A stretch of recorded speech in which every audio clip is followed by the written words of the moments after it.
Welcome to episode 172 of the Business Development Podcast. And if you've ever wondered what goes into product development, today we're talking with Derek Nolt, CEO of BladeFlex, and he is going to tell us all about it. The great Mark Cuban once said, "Business happens over years and years. Value is measured in the total upside of a business relationship, not by how much you squeezed out in any one deal." And we couldn't agree more. This is the Business Development Podcast, based in Edmonton, Alberta, Canada, and broadcasting to the world. You'll get expert business development advice, tips and experiences, and you'll hear interviews with business owners, CEOs, and business development reps. You'll get actionable advice on how to grow business. Brought to you by Capital Business Development, capitalbd.ca. Let's do it. Welcome to the Business Development Podcast. And now your expert host, Kelly Kennedy. Hello, welcome to episode 172 of the Business Development Podcast. And on today's expert guest interview, I bring you Derek Nolt. Derek is a dynamic entrepreneur and the principal CEO of BladeFlex, Inc., a groundbreaking company specializing in innovative health tech solutions. With over a decade of experience as a skilled carpenter in the construction industry, Derek faced the physical toll of his demanding career, accumulating in chronic shoulder pain. This personal challenge ignited his passion for developing effective rehabilitation devices to address musculoskeletal issues. Since founding BladeFlex in June of 2018, Derek has led the company with a relentless commitment to quality and customer satisfaction, crafting products that enhance muscle balance and posture. His innovative approach has attracted the attention of physiotherapists and athletes alike, establishing BladeFlex as a trusted name in the healthcare industry. Under Derek's visionary leadership, BladeFlex has expanded into new markets, consistently delivering high-quality, easy-to-use devices that promote an active and healthier lifestyle.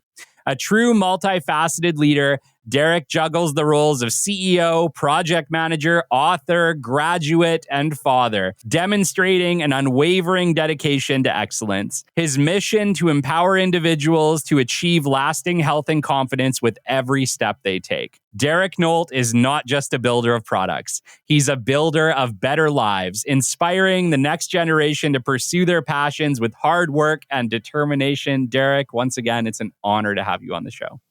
Thanks for having me, Kylie. I very much appreciate this opportunity to speak with your audience and, hopefully give them some guides and some helpful tips and,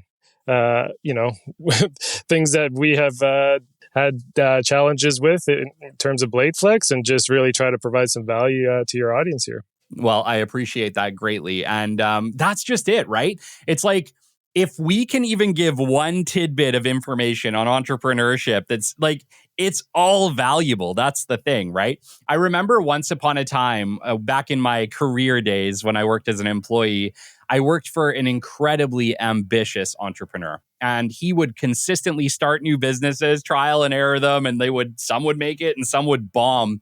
And I remember him pulling me to the side once and him saying, "Kelly, that choice or that lesson just cost me $1 million.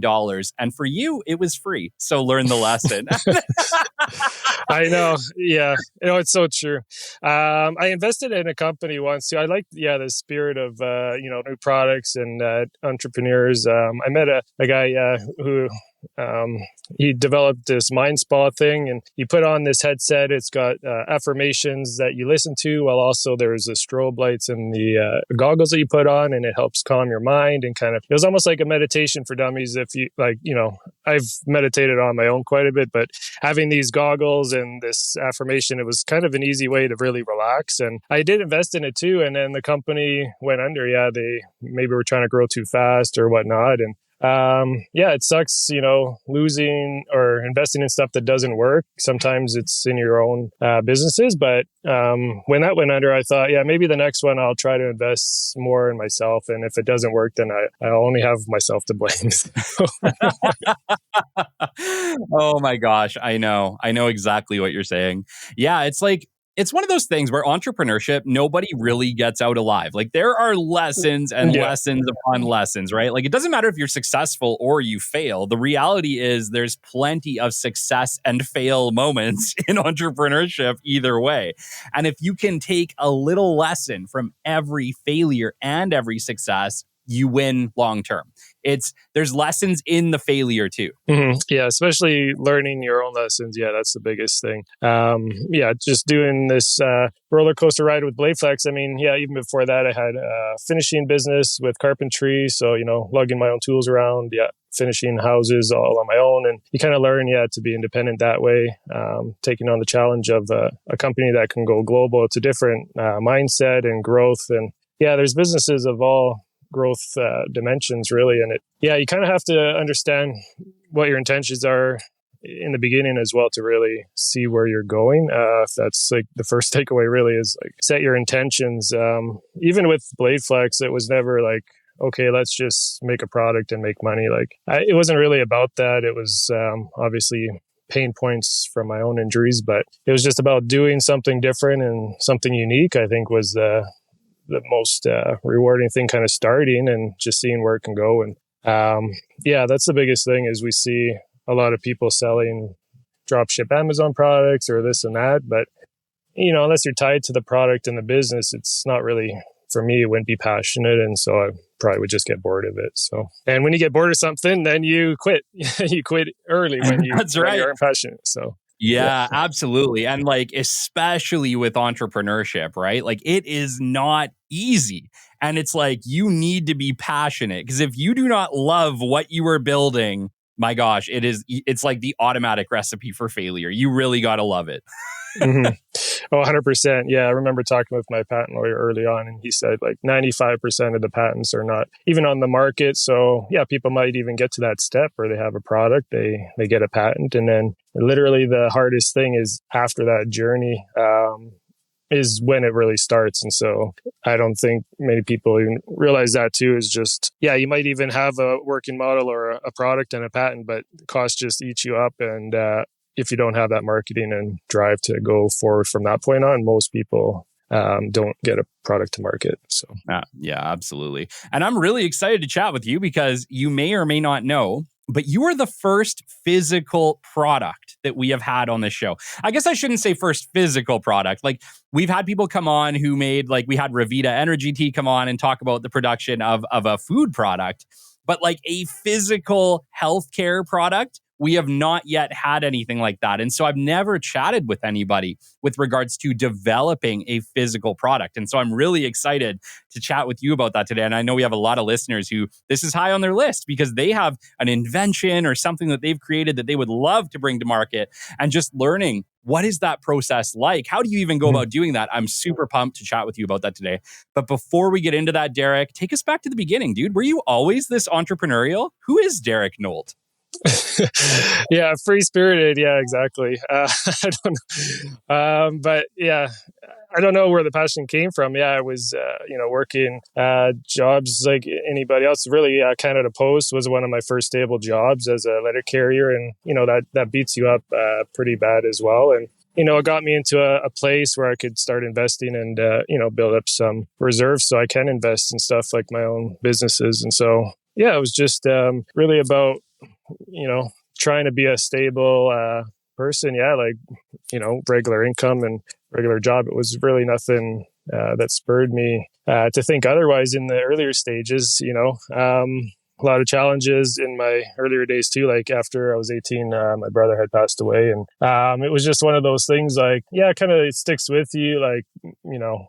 Life is pretty short at times, especially now after COVID and stuff. And so, willing to take risks, I guess, maybe developed, that's been 20 years now, but yeah, just taking risks with, what you have, it always leads to something good, when you're willing to put yourself out there. So. Wow. Well, first off, I'm terribly sorry about your brother. That's horrible. Holy cow. That would be so hard. In your early 20s. 20s is hard as it is, man. Yeah, 20s, you're already willing. Yeah, I know. It was just about, going out and enjoying time with friends. And that's kind of where, where I kind of got grounded afterwards, is just kind of going that route, is staying grounded with, friends and family, and just enjoying the 20s. Like most of you out there probably do enjoy the 20s and not think about it too much. And so again, I just had my 40th birthday for anybody who's wondering, but I'm pretty old now and I just had a son myself. And so it's pretty wild to see things come full circle in that regard sometimes. So. Wow. Yeah, no, it's, I'm 35 and I just had a son myself. So I totally feel you. How old's your son? He's literally 6 weeks. Yeah. Tomorrow. So wow. He can like barely, he's lifting his head. He's trying to get somewhere and he doesn't know where he's going, but he's just pushing. He's kicking, man. He's got the spirit with him. So, oh, dude, congratulations. That's absolutely amazing. My son is just turning 8 months. And my gosh, has it been a crazy roller coaster. I've been a step parent for years. So we had 3 boys before our latest came along. But that whole newborn experience, man, it is something else. Yeah, it's wild. Yeah, everybody wants to see him, and he's just a joy to be around. So yeah, I can't complain so far. It's been quite the experience, and I would have never guessed, in the 20s or 30s that it would be so much fun. And didn't want to have kids earlier on, but at this more mature phase, I think it's definitely a blessing. So yes, and I will speak to that because I'm the same, right? Like obviously, this is my first son. I just turned 35. What's really cool, my son is born on my birthday, so me and my son both have the exact same birthday, which is you know what's crazy? He was literally supposed to be born on my birthday too. That was his birthday. It was June 28th. But he ended up we had a planned cesarean section a week early or 10 days early. So I guess my wife was joking, I wanted you guys to have the separate birthdays. So I'm like, I wanted it to be the same. I wouldn't mind having a combined birthday, but now we're separated by a week or so. So that's all right. I remember the story for me is so funny because as we were getting closer and closer, because the due date, his official due date was around, I want to say November 25th or 26th. And my birthday is the 3rd, December 3rd.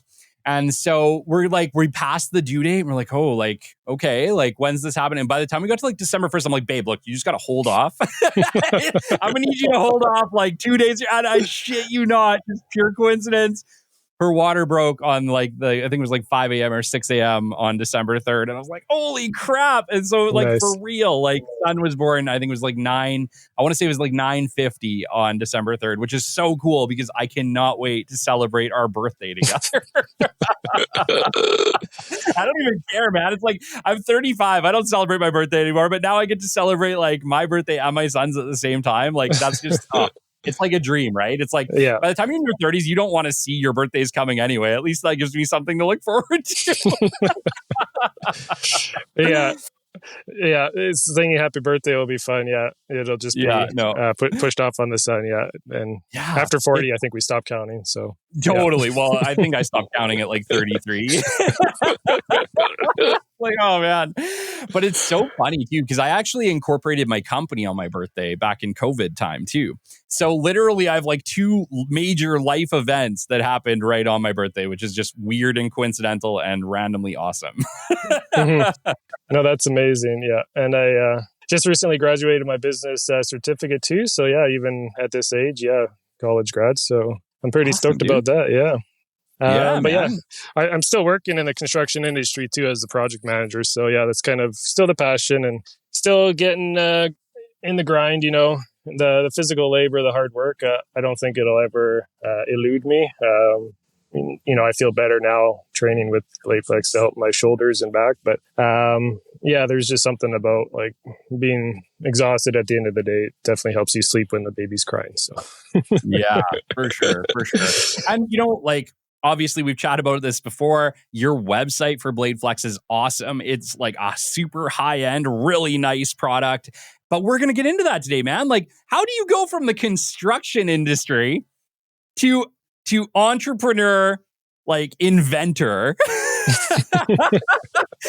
Your path is so awesome. And so I want to chat about that today, man. Take us back. How did you go from I work in the construction industry to I'm inventing a revolutionary body posture product? Well, I was pretty heavy into sports. Snowboarding in my 20s. We would drive out to the mountains, me and a buddy, quite a few times, just on weekend, just on day trips, just get out, go, come back. make it happen. And so we were in Snow Valley, just off the white mud there. And we went to the snow park. Of course, not like good at jumping or parking stuff at all. None of that park stuff, we'll put it that way. And still not the best, but I've taken a few good jumps, and when you land them, they're great. But so it was icy on that hill. We're going down, and kind of took an edge and kind of whipped sideways and went head first. I had my helmet on, but I couldn't get my hands out fast enough, and then just kind of felt like the sharpest pain in my collarbone. And I remember at the top of the hill thinking like, I've never broken a bones, not like I will. And then of course, like the law of the world here, when you think something doesn't happen, it usually does. So I kind of got whipped around and landed right on my shoulder. When I got to the base, my buddy was thinking, "You look like you're in pain." And I was like, let's go to the chalet there where the medical tent was at Snow Valley, wherever the office was. And they pulled the shirt down and the bone sticking out. So broken collarbone in 2 spots, and it was kind of just didn't protrude or stick out through the skin. So no surgery, or no like immediate attention required in terms of surgery. So just buddy drove me down to the hospital, and they really can't do anything in that situation. They just give you like a really crappy brace that you're supposed to put on. And I guess that kind of stemmed my, issues with what was on the market at the time, or just the rehabilitation afterwards. It was really nothing to help me retrain that muscle after it was damaged and broken. So it was a really painful injury, and just that really kind of made me start thinking like there's got to be something to help the shoulders out a little bit better than this static medical hospital brace they gave me. So but once again, I broke my collarbone snowboarding, and my idea was not, I'm going to make a revolutionary product to make this better for me the second time around. I think it was like just the pure abuse of the shoulders. That incident really made me think, but also, just having terrible shoulders from everything else. But it was, I did actually put the idea to bed. Like, it was not the thing that I could do myself at the time. 3D printers were just kind of starting to get developed, and engineering costs would be very high to try to develop something plastic related. And I was thinking fabric related initially, but again, if you're just like everything else on the market, you're not setting yourself up differently, and it's not really like unique. So I just kind of put it to sleep for a little bit. And then I was going to a construction site to help a friend with their basement, and somebody ran a red light, and I got into a pretty bad T-bone incident. It didn't really hurt me like so much. The car was written off. Like, luckily it hit my front wheel. But again, it was just one of those things like, maybe there's something more I can do. Like, I got some time off, 2 years down the road, or it was like a year, maybe 2 years after, there was some light settlement. It was like 10 grand or something. Like, in Alberta, it's not like you're getting a lot from injuries. I wasn't really personally that injured. And so it was just kind of like using some of the funds like I had this passion before, didn't really work. Let's see if I can put like maybe 5 grand or put a couple thousand into an idea, just see like what would come up of it. And I found an engineer in the city who had his own 3D printer, and he seemed good at designing stuff. So that's kind of when we started just tinkering around, and costs were low and prototyping was fairly easy. So that's kind of where it really started, was just really thinking over and over about just an idea of having something better than what was on the market. And I got to be honest with you, the first few things were not even remotely close to BladeFlex now. Like, we had something where you would pull a string or a rope or something on the back to help maybe tighten it up, or something that would be adjustable in this way and that way. And probably went through, a dozen different iterations of even something that remotely resembled BladeFlex. So again, it was just so far beyond what we started with that it's funny how it ends up getting to that point. So yeah, no, absolutely. And like, walk me through this a little bit. So obviously you started off with the idea to build a better brace, because I know exactly that sling you're talking about, man. I broke my collarbone snowboarding just like you when I was in junior high school. And I remember getting that like crappy sling. And that's all they give you because there's nothing that can be done. They're like, don't move and use this sling for the next, 6 weeks or 8 weeks, right? Yeah. Breaking your collarbone is the worst. Let's just start there. It's absolutely horrible. If you've never broken a collarbone, good for you. Try never to do it. I've broken mine twice. Once when I was a little kid and then once when I was a teenager. And I can tell you, I hated it both times. No, you can't move your shoulder, but it's not in a cast. It's literally, it's moving every time you move because it's not stable. So you're getting sharp pains like every second of the day. It's like the worst pain. Yeah, it's just terrible. So you pretty much just got to let it heal.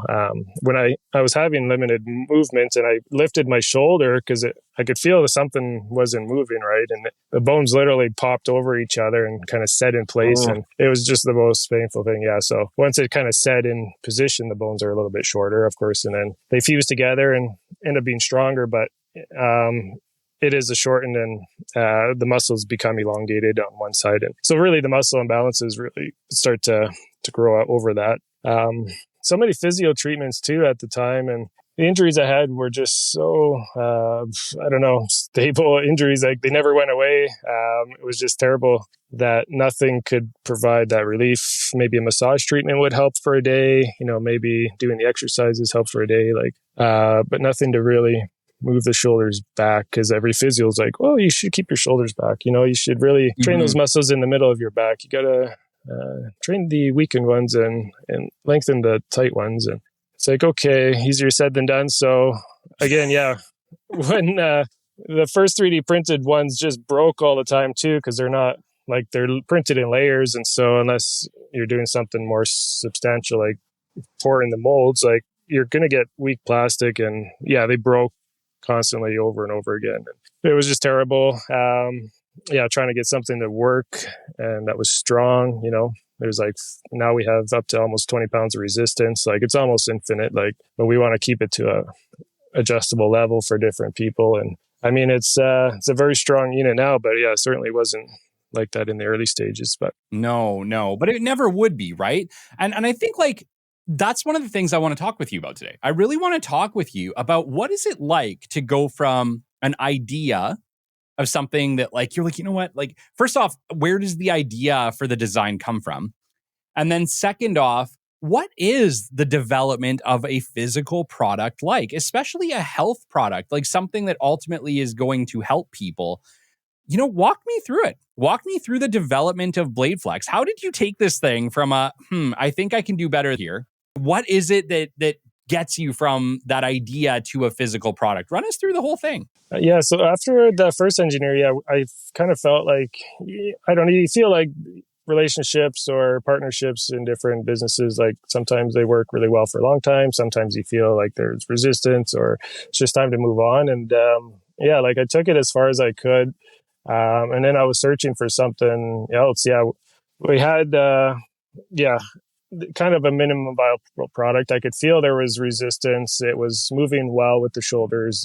It felt supportive. And it was a 3D printed version. And it was like, okay, let's see what else we can do. Cause it's not like anywhere near really full production capability. So I was searching various engineers. I don't know how I met Rick Dan Cam. He's in the city here. He does prototyping. I got his number from another contact, Howard Suiza. He was from Suiza Designs. I think he owned his own design company. So when you start talking to people about who does prototyping, there was really only one person in the city that I could go to. And we ended up having to change, the internal structure completely and a bunch of other components. The CAD designs weren't set up properly, like the screw positionings. They're called like screw bosses, where the screws go into the other side, and they have to be designed properly, and they weren't evenly spaced, and stuff was just not like clean. So we started from scratch, and it was just one of those things where it's like, well, we took it this far. That's the old saying, like, well, we took it this far, might as well keep going. It's like literally 1,000 steps later. It's like, we took it this far. It's like step 2. It's like, might as well keep going. We're almost there. It's like not even close. But so then, I guess that's the biggest naivety is like, it kind of helps in your favor early on, like you don't know how hard or how much money or how difficult it'll be. So you kind of keep going. So I guess that's something to keep in mind. Like just be prepared for like the long run if you're going to do something like this. But designing the whole thing again takes another 6 months, and then doing prototyping another 6 months, and it just drags out forever and costs a lot. So maybe we could say like another 10 grand.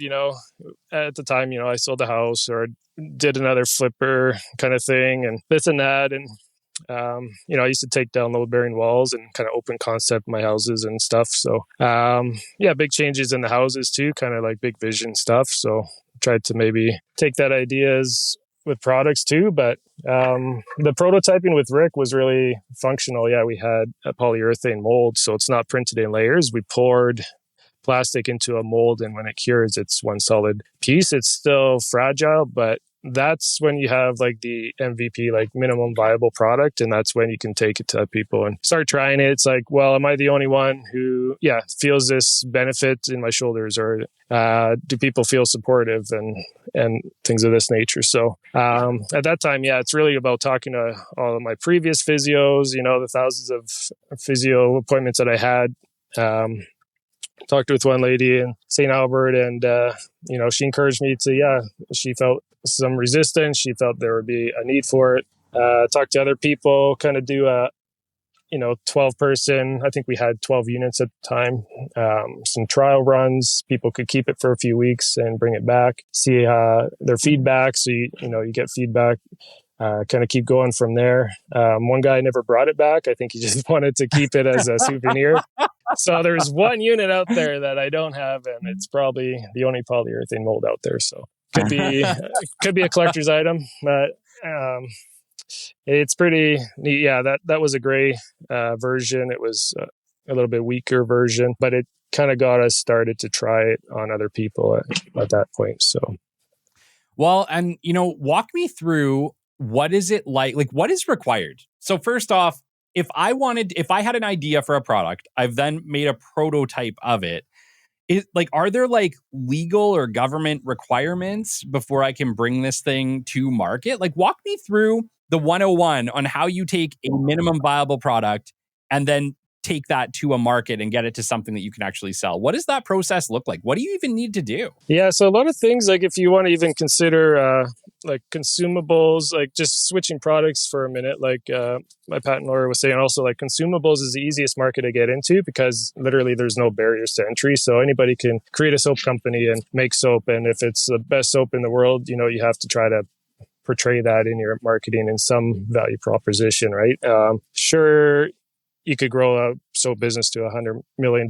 But I mean, if you're trying to sell it at farmers market and be more of a mom and pop thing, that's great too. But again, it's about seeing the vision. You're not going to get a patent for a consumable item. It's a very difficult thing to do. Again, the ingredients are shown on the product or on the packaging, and ingredients, if it's a proprietary ingredient mixture, then you can get patents, but again, it would be a very niche kind of situation, very costly to scale, stuff like that. So for myself, because it is a unique spiral torsion spring that helps it provide resistance, you have a year basically to file a patent once it's disclosed to the public. And so it was around that time, when I started filing the patent or filing an application, just because you only have so long to file a patent, otherwise you lose the rights to that design. So if your idea is patentable, because it is unique enough that it's not obvious, is what they consider in legal terms. And so, if things aren't changed enough from an original design, then you're not going to get a patent either. So in this case, there was a few braces. You can look through the history of patents, and there was literally this farming tool. I don't know, the patent, there's pictures as well. And so this one thing that they cite when you apply to all the previous things that could be similar, there was a spring, a different type of spring going down the spine of the back, and it was helping people in the fields, lift themselves up. It was attached to the waist, and it was a little different. And so, it was just funny, that whole process too is reading the patent, seeing what else is out there.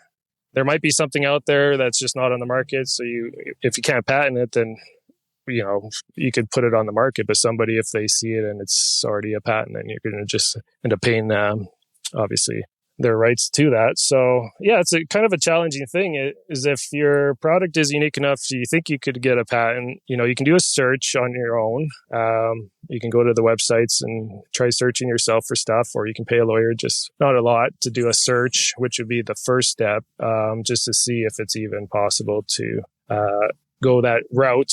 Because then even at that point, you might even just say, well, it's not worth it. Then there's something that is very similar and where I just won't get one. So there'll be a lot of competition. And so there's a lot of things to think about at that time. And I guess lucky for us, there was the US patent went well. It takes quite a few years. It's about $5,000 to draft a patent. I think, we probably have 10, 20,000. I don't know. It just adds up year over year. There's fees as well to consider. And then you have to consider which countries you would like to file. And that's a timeline as well. So we have the UK one and we have a Canadian one. We ended up having to drop the Australian one. It was just too much cost. And so, it just kind of stems from that. Like once you kind of think there's a possibility to get one, then you kind of can go forward, showing more people, getting that idea out there. And then we also did have a Health Canada medical device license, because it's a class 3, I believe. It's the lowest class non-invasive device. We did have a medical device license through Health Canada. There's not a lot of stipulations except for protecting the customers in terms of if something goes wrong, like do we have proper reporting? Could we determine what went wrong? So really about inventory checks, more than like, does the product actually work? So just simple things, and there's fees every year for that as well. But if it's not a medical device license, you pretty much can just have insurance, like basic insurance. There's a lot of product insurance companies, and depending on what your product is, you just have a business, maybe get some insurance for the what ifs, and then kind of away you go. Yeah. Okay, that makes a lot of sense. I was going to ask you, like, what do you need to apply for, like some type of Government of Canada permission? And the answer is you probably didn't have to, but it was a good idea to do so, right? Yeah, exactly. For us, we didn't necessarily have to. And then the FDA in every other country has their own Health Canada medical device system. And when we found out that we can just sell it as more of a sport brace, that's kind of when our focus shifted a bit, and didn't want to have to pay the tens of thousands of fees and stuff like that. So we ended up just dropping the medical device license. But I still keep the reporting, the high quality aspects, everything that I want to make sure I've been able to keep up just for my own purposes. So again, it's just maintaining the quality is really what those licenses did. And that's what I'm trying to still do. So. Yeah, no, that makes perfect sense. And I agree. I think if I was to do it, I would probably do it the exact same way, right? It makes sense. Like if you don't have to necessarily get the medical license, like why? And until someone asks you for it, right? That would be my vote. Yeah.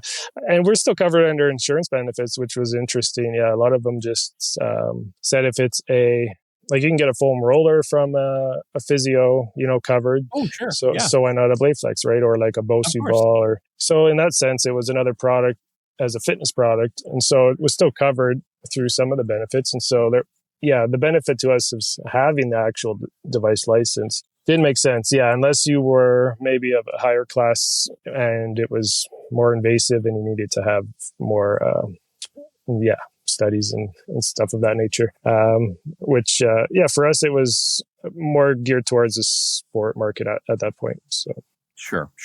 What about manufacturing? What is it like to then need to manufacture this thing? Walk me through that process.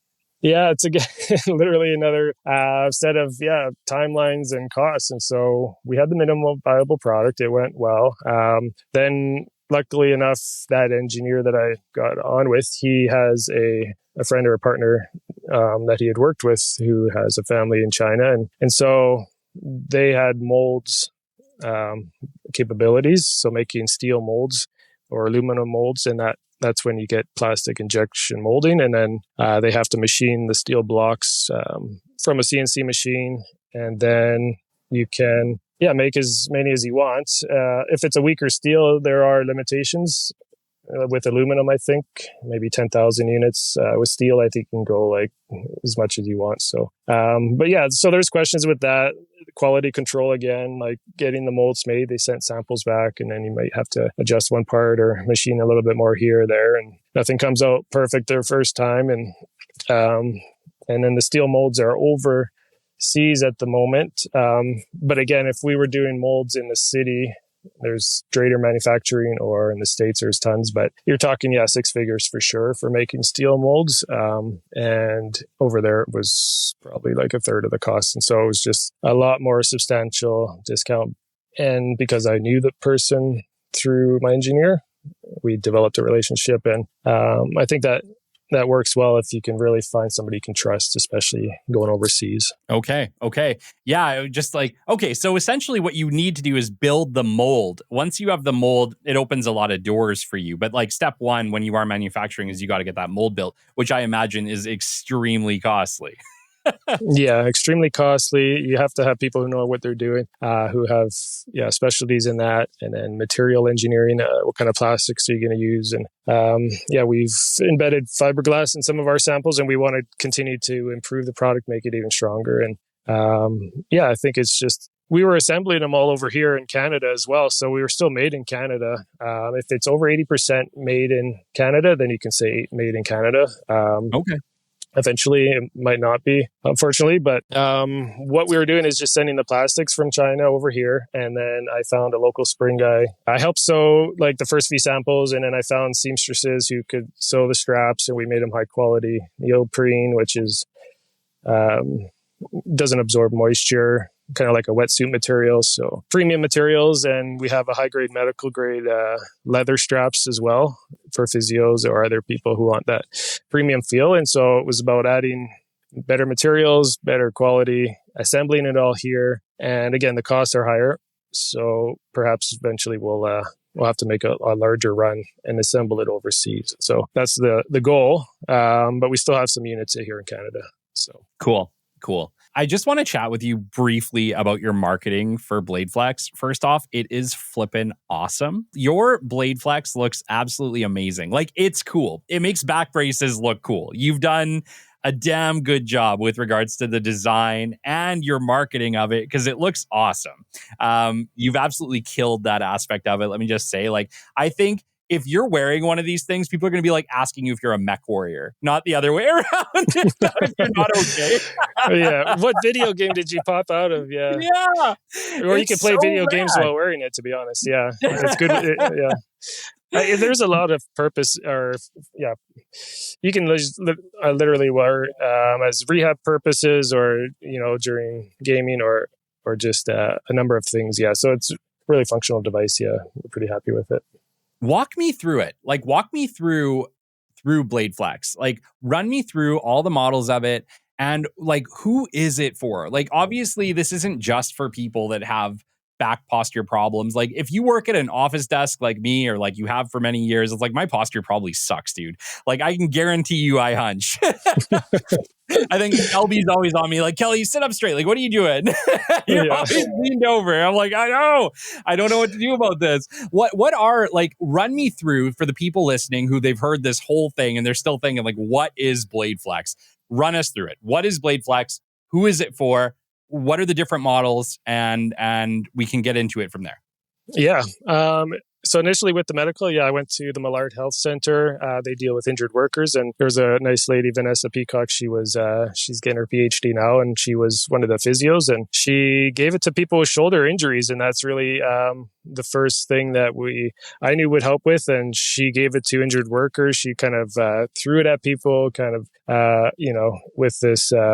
I guess blind trust. She was a product specialist as well, and she saw some potential. So, seeing the initial trials that we had done, now we had the actual product, and so we were giving it to physios. And some really take to it. Some love integrating products, and maybe some are more traditionalists, and they want you to use other stuff like bands or just other stuff that might help. But the ones that have tried it and worked with us with it, it was really great start for marketing.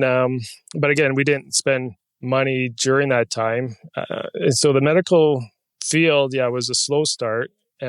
despite having the Millard and other health centers giving it to or using benefits for their clients. And it was a nice start. But once we really got into the sports and thinking, well, we need to get it to the general audience, not just maybe medical focused. For one thing, we can't use medical terminology after not having the device license. So we can't say medical device or forced shoulder injuries. So it kind of pigeonholed us in terms of marketing to maybe call it a sport brace and a therapeutic upper body brace rather than a medical device. And so fighters, we kind of started to look at sponsorships. Of course, the local Oilers reached out to Dr. Naidu. They had doctor in sports medicine as well as the trainer TD Force, and they gave it to the players. We were in contact with them in the early stages. We're still working on some partnerships with them, but they have units down in the bellows of Rogers Place. I've been down there, and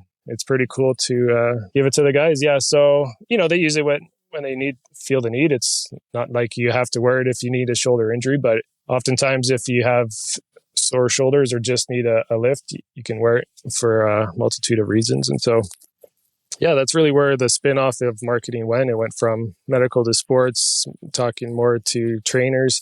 We ended up sponsoring Jorge Masvidal. He's a UFC fighter, probably more well-known now, but when he first started, we sponsored him for a post on Instagram. I think it was a $3,000.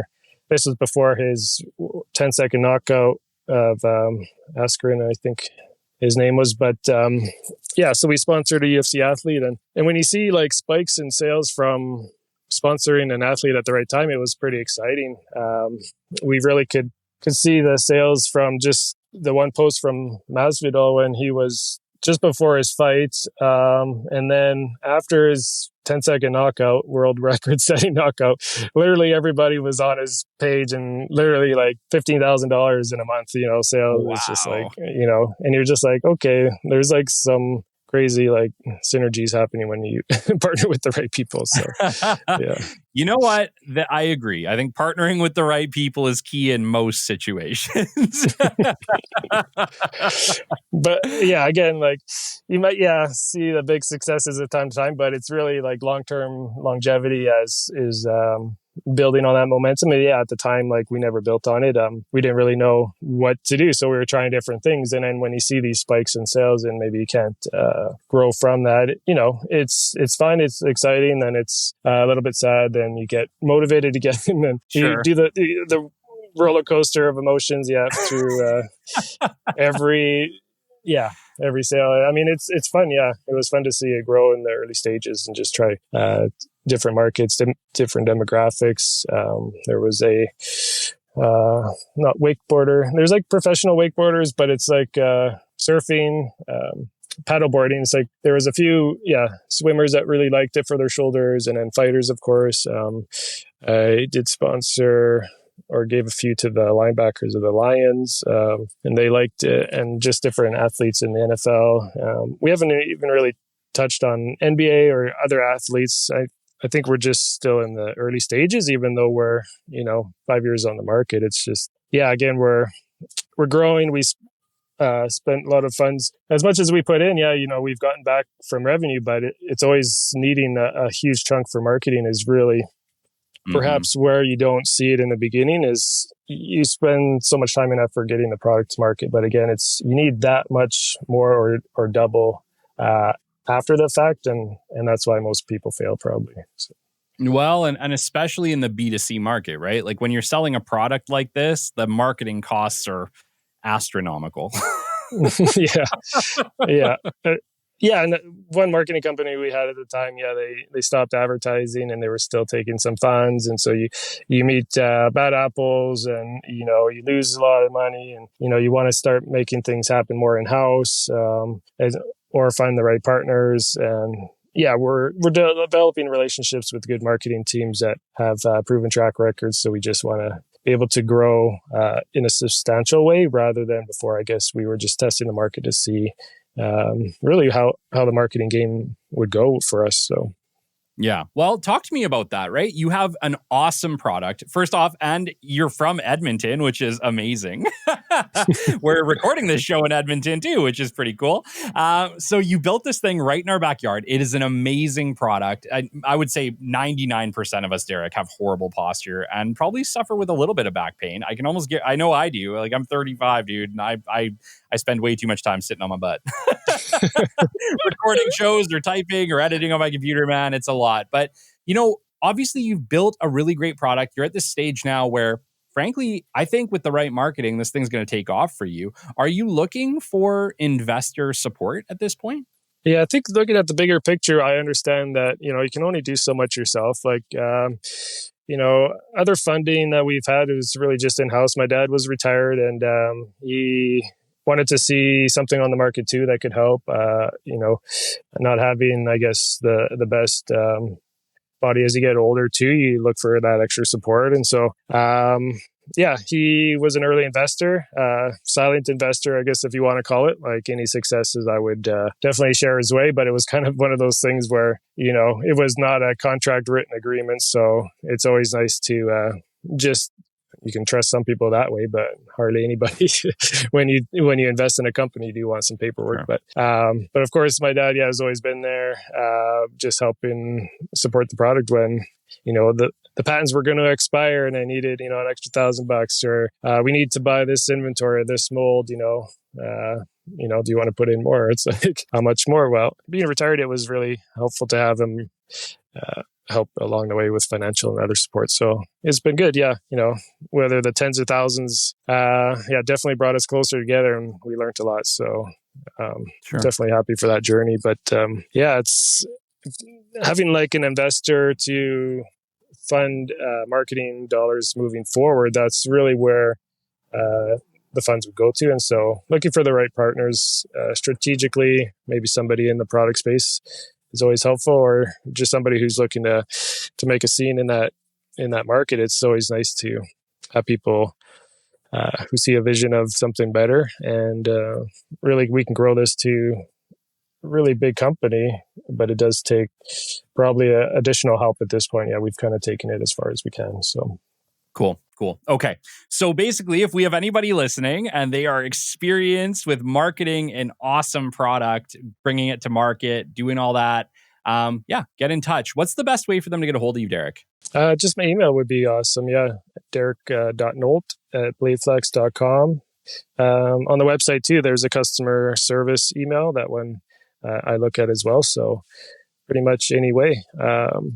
Through some social channels, we're kind of revamping our social as well, getting more into the training aspect of it. And so we're developing new socials. We really want to start the marketing fresh, and that's what the funds are for. We have new products. In terms of products, you can have one product that has like a peak life cycle, and there's different life cycles for products. This one has some longevity with it being a rehab device, but at the end of the day, for shoulders, now I'm looking at more of some weight attachments to help with the lumbar, doing more movements. And we have a backpack for walking posture. And so what started as maybe a single product, we really see or understand that having kind of a series of products to help people benefit more from BladeFlex, so you can use it in a lot of different ways, is kind of where we're going. And so, of course, when you develop one product, you're never done, and you're always in that inventor mindset. And so, maybe adding just a couple complementary products,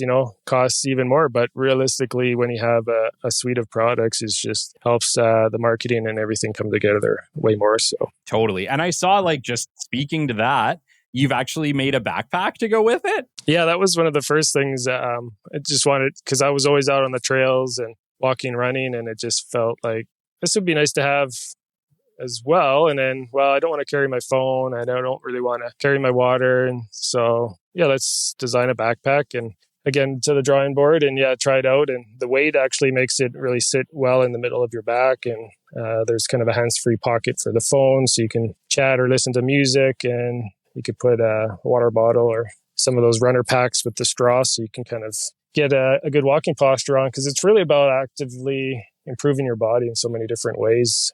Sitting posture is one, but when you walk, it's kind of a whole different ballgame, and moving. different poses. I've done some yoga in my time, and we're trying to integrate some flows with BladeFlex. Have a new weighted attachment to help really with that lumbar support through another kinesiologist that I know who's very good at lower back pain. And so we're just developing some movements with it. And so really, we're kind of growing at the same time as marketing. So amazing. Derek, this has been awesome. Obviously, if people are listening and they want to just check out and maybe buy BladeFlex, they can do that right through the website? Yeah, 100%. Yeah, bladeflex.com. Maybe we can post a discount code for all the listeners. Maybe what would be a good one? KK? Whatever you want. You give me a code. I'll make sure that it goes on here when we launch the show. Yeah, I haven't thought about it yet. Yeah, this is for the moment thing here. But literally, if somebody wants to try it out, we can give a 50% discount. Kelly's not sponsoring this in any way, by the way. But if you put in Kelly into the BladeFlex website, you'll get a 50% discount. And I'll put it in today. Amazing. Okay, Derek, that's awesome. Thank you for coming on today and chatting BladeFlex and product development. That's awesome. Thanks so much, Kelly. Until next time. This has been episode 172 of the Business Development Podcast, and we will catch you on the flip side. This has been the Business Development Podcast with Kelly Kennedy. Kelly has 15 years in sales and business development experience within the Alberta oil and gas industry and founded his own business development firm in 2020. His passion and his specialization is in customer relationship generation and business development. The show is brought to you by Capital Business Development, your business development specialists. For more, we invite you to the website at www.capitalbd.ca. See you next time on the Business Development Podcast.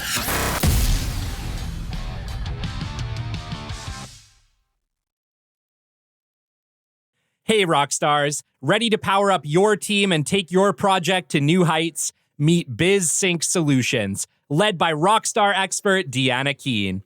BizSync Solutions is proudly Indigenous and more than just a staffing agency. They're your partner for building a diverse, skilled, and high-performing team. With over 16 years of experience, they excel at providing staffing solutions across various industries, from skilled trades and project management to executive roles, payroll, and administration. And now they're thrilled to offer medical personnel and mobile treatment centers across Canada, delivering reliable, professional, on-site medical support wherever your projects lead you.